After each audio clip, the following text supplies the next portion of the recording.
सबसे पहले हम अपने जो अभी हमारे सीने पे लगे हुए आपको दिख रही होंगी जो आईडी लगी हैं, इन मीडिया बंधुओं का हृदय की गहराई से साधुवाद, सादर अभिनंदन, वंदन और स्वागत करना चाहूँगा, क्योंकि आप लोग हर दबे कुचले की आवाज़ को बुलंद करने का काम करते हैं। देखिए, सर्वविदित है और हमसे पहले बहुत लोगों ने कह भी दिया है, हमने विरोध प्रदर्शन आज किया है और हमने नहीं किया है, समूचे उत्तर प्रदेश में। और आज देखिए, जब कहीं ना कहीं बात आ जाती है तो कह देना पड़ता है। पीडीए जो है, पीडीए में पिछड़ा, दलित, अगड़ा सारे लोग आते हैं, तो उसी पीडीए का हम भी कहीं ना कहीं हिस्सा हैं। और कोई नेता, कोई जनप्रतिनिधि होने से पहले मैं एक मानव हूँ, हिंदू हूँ, हिंदुस्तान का निवासी हूँ, और मानव ही मानवता के प्रति अमानवीय कृत्य करेगा तो मेरे भाइयों बर्दाश्त करने लायक नहीं होता, वो असहनीय होता है।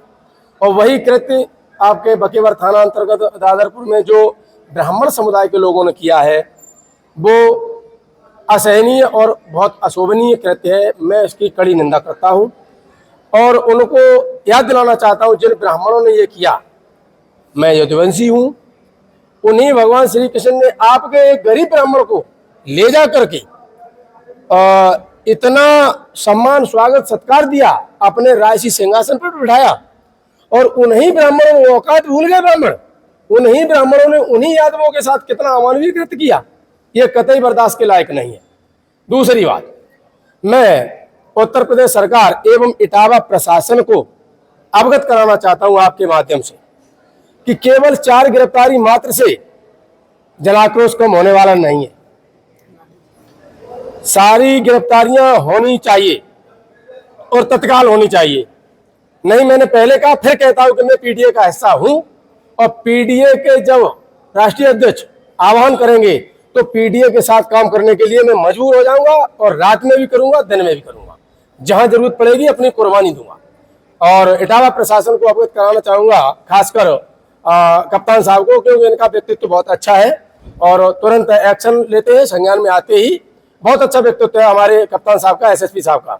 तो आपसे एक अनुरोध है आपके चैनल के माध्यम से कि वो देखिए, जहां से गंगा जी निकली हैं, तो गंगा जी के दर्शन करने के लिए हम सब हिंदू लोग यहाँ से लेकर ऋषिकेश तक जाते हैं। वहां पता चलता है कि गौमुख से गंगा जी निकली है।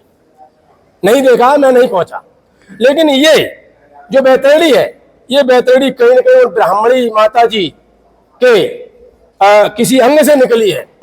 तो मैं इस बैतरणी का आपके चैनल के माध्यम से बताना चाहूंगा, जो भी लोग सुने वो चाहे भले हमें बुरा कहें, लेकिन बुरा बोलने की मेरी आदत है।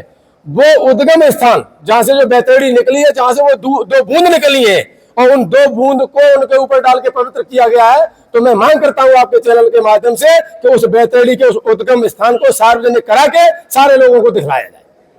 मैं मांग करता हूं, और उस ब्राह्मणी के खिलाफ इन 4 से भी अधिक कठोर से कठोर, सख्त कठोर कार्रवाई की जाए।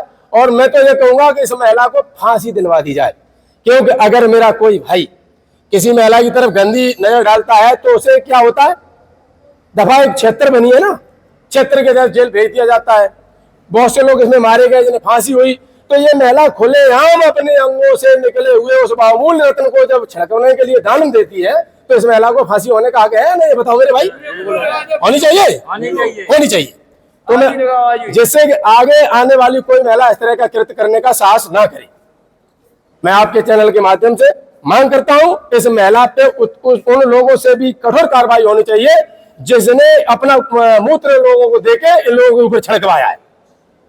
क्यों? नारी की निंदा करना बहुत गलत है, नहीं करना चाहिए, लेकिन नारी नहीं, जब नारी मर्यादा लांघ जाती है तो चांडाल का रूप हो जाती है। और ये नारी नहीं है, ये नार से भी बड़ी नार है, बहुत बड़ी चांडाल है। ये पिशाचिनी है, ये ब्राह्मणी नहीं है, ये राक्षसी है। और सत्यता ये है कि जो भी ब्राह्मण है, और ब्राह्मण केवल ये ब्राह्मण कुल में पैदा होने से ब्राह्मण नहीं बनता। मेरा मंतव्य है कि यो ब्रह्म जानासी सा ब्राह्मणा। और तुलसीदास जी ने लिखा है कि सोचिए ब्राह्मण जो वेद विहीना और तजने से धर्म विषय ले लेना।